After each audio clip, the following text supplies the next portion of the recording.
GS centre math solution YouTube channel में आप सभी का स्वागत है। आज की इस वीडियो में आज मैं आप लोगों को पढ़ाने वाला हूं गणित। और ये जो गणित है ये स्पेशली सीजी व्यापम और छात्रावास अधीक्षक के लिए है। तो जो विद्यार्थी छात्रावास अधीक्षक की तैयारी कर रहे हैं वो इस वीडियो को जरूर देखें। तो चलो शुरू करते हैं। पहला प्रश्न क्या है? एक ट्रेन किसी यात्रा को बिना रुके 8 घंटे में पूरी करता है।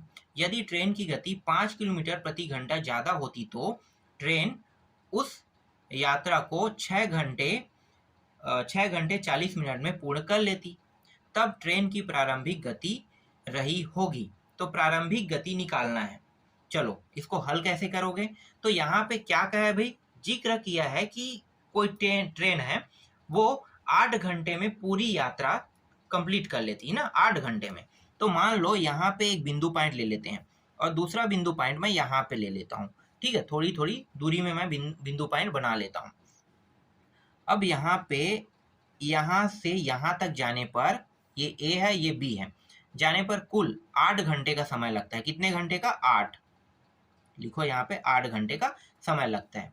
अब इस 8 घंटे को ना 8 भागों में डिवाइड कर लो, इस तरह से 8 भाग में। ये पहला घंटा है, ये दूसरा घंटा है, तीसरा है, चौथा है, पांचवा है, छठवां, सातवां और ये अंतिम क्या रहेगा? ये 8वां रहेगा।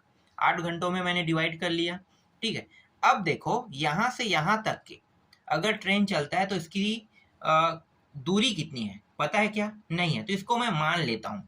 ठीक है, मान लेता हूँ। मान लो 1 घंटे में चली गई दूरी कितना है? x किलोमीटर प्रति घंटा, मतलब x किलोमीटर प्रति घंटा मैं मान लेता हूँ। तो हर एक हिस्से में एक्स एक्स आएगा। 1 घंटे में एक्स मतलब यहाँ भी एक्स, यहाँ भी एक्स, यहाँ भी, यहाँ भी, यहाँ भी, यहाँ भी, यहाँ भी, सभी में एक्स रहेगा। तो इन दोनों को क्या करेंगे? मतलब टोटल 8 घंटे तक के 8 एक्स रहेगा। तो 8 गुणित एक्स कर दो। समझ में आ गया? 8 गुणित एक्स, इस तरह से। तो कितना प्राप्त हो गया? 8 एक्स प्राप्त हो गया। हर हिस्से का एक्स है तो हर हिस्से का एक्स है मतलब 8 गुणित एक्स हो जाएगा। समझ में आ गया? अब क्या कह रहा है प्रश्न? ये कह रहा है कि अगर ट्रेन की स्पीड बढ़ा दिया जाए, ठीक है, स्पीड बढ़ा दिया जाए तो उसे पहुंचने में कितना समय लगेगा? पहुंचने में समय लग रहा है अब 6 घंटे 40 मिनट। और अगर इसे हम दूसरे तरीके से लिखें तो इसे हम लिख सकते हैं 20/3। कैसे होगा? देखो यहाँ पे मैं आपको समझा देता हूँ। साइड पे 6 और 40 का मतलब क्या होता है? 40/60। तो इसे देखो, ये 20 कितने से कट गया? 20 से 2 बार और 20 से 3 बार। और 6 तिया कितना हो गया? 18 और 18 2 20। तो 20 यहाँ पे 3 इस प्रकार से आया है। ठीक है, इसको हम इस तरह से भी लिख सकते हैं। ठीक, तो 20 मैं यहाँ पे 3 लिख लेता हूँ। समझ में आ गया? तो ए से बी में पहुंचने पर 6 घंटे 40 मिनट का समय लगता है। कब? जब स्पीड बढ़ा दिया जाता है। तो स्पीड के बारे में तो बताया नहीं है, लेकिन जो स्पीड है उसमें 5 किलोमीटर और बढ़ा दिया जाता है। मतलब प्रत्येक घंटे में 5 किलोमीटर ज्यादा चलता है। किसके मुकाबले? इसके मुकाबले। तो इसका जो 1 घंटे का समय है कितना है भाई? एक्स है। अगर मैं इसमें 5 बढ़ा दूं तो कितना हो जाएगा? X plus 5। मतलब 1 घंटे में ये जो नया वाला जो ट्रेन है वो 1 घंटे में कितना चल रहा है? 1 घंटे में एक्स प्लस 5 किलोमीटर प्रति घंटा चल रहा है। यहाँ तक समझ में आ गया? अब इसका हिस्सा देखो तो इसमें भी एक्स प्लस 5 होगा, इसमें भी, इसमें भी, इसमें भी, सभी में एक्स प्लस 5। तो मतलब क्या है? अगर मैं इन दोनों को गुणा कर दूं तो मान निकल जाएगा। बिल्कुल निकल जाएगा। तो गुणा कर दो भाई। तो इसे मैं लिख लेता हूँ एक्स प्लस 5 गुणित 20/3, इस तरह से। समझ में आ गया? अब क्या करूंगा? अब मैं ये जो है ये अलग वाला ट्रेन है और ये अलग वाला ट्रेन है ना, स्पीड बढ़ाने पर ये दूसरा ट्रेन इतने समय में पहुंचेगा, देखो, और इसका स्पीड बढ़ाने पर ये 8 घंटे में पहुंचेगा। तो दोनों का समय तो अलग अलग है। तो क्या करेंगे? दोनों को अलग अलग लिखेंगे। कैसे? देखो, ये हो जाएगा 8x बराबर, इसको हम लिखेंगे 8 प्लस 5 इस तरह से, और गुणित कर देंगे 20/3 इसका। अब ये जो 20/3 है इसका अंदर गुणा कर लो। तो ये हो जाएगा, यहाँ पे ये 8x जैसा है वैसा रखो। तो ये हो जाएगा, सॉरी ये 8 नहीं है, ये x है ना, यहाँ पे देखो x है। तो ये हो जाएगा 20x/3 और इसके साथ भी गुणा होगा तो 20×5 100 और ये 3, इतना प्राप्त हो जाएगा। अब यहाँ पे देखो, यहाँ भी x, यहाँ भी x, x वाले को एक साइड रख लेते हैं। तो यहाँ पे 8x, इसको इस पार ले आऊंगा तो ये हो जाएगा पक्षांतर। पक्षांतर नियम लागू होता है जोड़ना और घटाने पे होने पर। तो देखो यहाँ पे जोड़ना है, इसका मतलब पक्षांतर हो सकता है। तो पक्षांतर नियम जब लागू होता है तो ये जो मान है इस साइड आ जाएगा और ये हो जाएगा माइनस। क्या हो जाएगा? माइनस। तो 20x/3, क्योंकि यहाँ पे ये प्लस में था, कुछ नहीं मतलब क्या है, प्लस में जो भी मान कुछ नहीं रहेगा वो प्लस में समझना है आपको, ठीक है। और माइनस को हमेशा लिखा जाता है। तो यहाँ पे ये प्लस में था, जब भी बराबर किस पार ले जाते हैं तो ये क्या हो जाता है? माइनस में हो जाता है। तो इस तरह से माइनस में हो गया और यहाँ पे बचेगा 100/3। अब यहाँ पे देखो कुछ नहीं मतलब क्या है, यहाँ भी 1 रहेगा।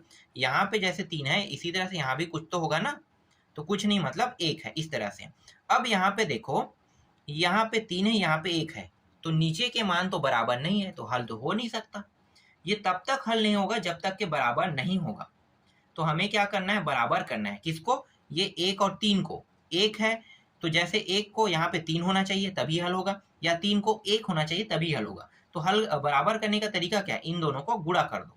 तो नीचे का जब मैं गुणा करूंगा तो 3 एकम 3 आ जाएगा, इस तरह से 3 एकम 3, इन दोनों का गुणा होकर 3 आ गया। अब ये जो 3 है इसका गुणा इसके साथ कर दो। हमेशा तिरिया गुणा करना है। कैसे? ऐसे 3 का जब मैं गुणा करूंगा तो ये 24x हो जाएगा। अब ये जो 1 है इसको इसके साथ गुणा कर दो तो ये हो जाएगा 20x, इस तरह से। और यहाँ पे 100/3 देखो, ठीक है। अब ये जो 3 है दोनों में है, नीचे नीचे में, तो दोनों से कट गया। यहाँ पे बराबर किस पार और बराबर किस पार, दोनों पार 3 था तो काट दिए हमने। अब यहाँ पे कितना बचेगा? तो यहाँ पे बचेगा 4x और यहाँ पे 100। 4 इसके साथ गुणा के फॉर्म में है, तो गुणा के फॉर्म में मतलब यहाँ पे तिर्या गुणा नियम लगेगा। तिर्या गुणा नियम तभी लागू होता है जब गुणा या भाग में हो। तो यहाँ पे देखो गुणा में है, इसका मतलब ये होगा कि ये x बस अकेला रखेंगे और 100 के नीचे में आ जाएगा 4, ठीक है। तिर्या गुणा का मतलब होता है नीचे में आ जाना मान। अगर ऊपर में होता, जैसे कि ये नीचे में होता ना, यहाँ पे x/4 तो ये ऊपर में जाता, और ऊपर में है इसलिए ये नीचे में आ जाएगा। तो यहाँ पे 4 से इसको डिवाइड करेंगे तो ये 25 आ जाएगा। तो 25 किलोमीटर प्रति घंटा इसका आंसर होगा। अगला प्रश्न क्या है?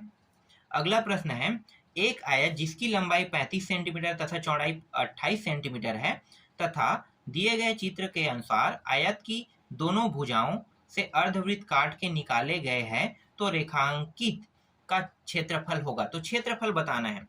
अब यहाँ पे आपको एक आकृति दिखाई दे रही होगी, ठीक है। इस आकृति को ध्यान से देखो। ये आकृति ना तो आयत जैसा दिखाई दे रहा है, ना ही वृत्त जैसा दिखाई दे रहा है, लेकिन जो मान दिया है ना लंबाई और चौड़ाई, वो आयत का दिया है। और ये जो आयत का मान है इसमें क्या बना है भाई?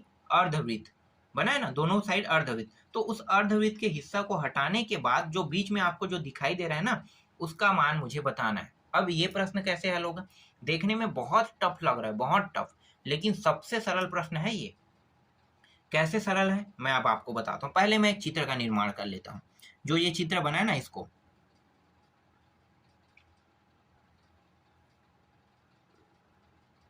इस तरह से अर्धवृत्त दिया है दोनों में, और ये सब हिस्सा हमें निकालना है। जो आपको यहाँ पे मैं दिखा रहा हूँ ना, ये हिस्सा मुझे बताना है। अब ये जो आयत है इसकी लंबाई दिया हुआ है प्रश्न में 35 सेंटीमीटर, और यहाँ से यहाँ की दूरी जो चौड़ाई कहलाता है, इसकी दूरी दिया हुआ है 28 सेंटीमीटर, ठीक है। अगर यहाँ भी ऐसे ही मैं एक रेखा खींच दूं इस तरह से, तो क्या बन जाएगा? अब देखो ये पूरा हिस्सा क्या दिखाई दे रहा है आपको? एक आयत जैसा दिखाई दे रहा है, और लेकिन ये जो मान है ये आयत का ही है। तो आयत का क्षेत्रफल का सूत्र क्या होता है? आयत का क्षेत्रफल का सूत्र होता है लंबाई गुणित चौड़ाई, यही सूत्र है। बस इसमें मान रख दो। तो लंबाई का मान है 35 और चौड़ाई का मान है कितना? 28। इन दोनों को जब मैं गुणा करूंगा तो इसका मान कितना प्राप्त होगा? तो इसका मान प्राप्त होगा, गुणा कर लेते हैं, 980 प्राप्त होगा। तो 980 सेंटीमीटर ना, सेंटीमीटर स्क्वायर इतना प्राप्त होगा। देखो गुणा करने पर ये मान आएगा, ठीक है। अब मैं क्या करूंगा, यहाँ पे ये जो वृत्त दिया है ना, इसको इसमें घटाना है, तभी तो ये हिस्सा निकलेगा। तो वृत्त का भी मान निकालना पड़ेगा, तो वृत्त का भी क्षेत्रफल निकालेंगे। तो वृत्त का क्षेत्रफल होता है पाई आर स्क्वायर। क्या होता है? पाई आर स्क्वायर। तो पाई का मतलब होता है 22/7, 22/7। और r का मतलब कितना होगा, तो देखो यहाँ पे ये जो मान दिया है यहाँ से यहाँ, ये क्या है, वृत्त के अंदर दिखाई दे रहा है ना आपको। तो वृत्त अर्धवृत्त है, तो अर्धवृत्त में अगर मैं यहाँ पे सेंटर बिंदु लेता हूँ तो ये क्या कहलाएगा, व्यास कहलाएगा। और एक व्यास जो होता है वो त्रिज्या का दुगना होता है। तो त्रिज्या का दुगना मतलब त्रिज्या इसका आधा। तो 28 का आधा कितना होगा, 28 का आधा हो जाएगा 14। तो r का मान कितना आ गया, 14 आ गया।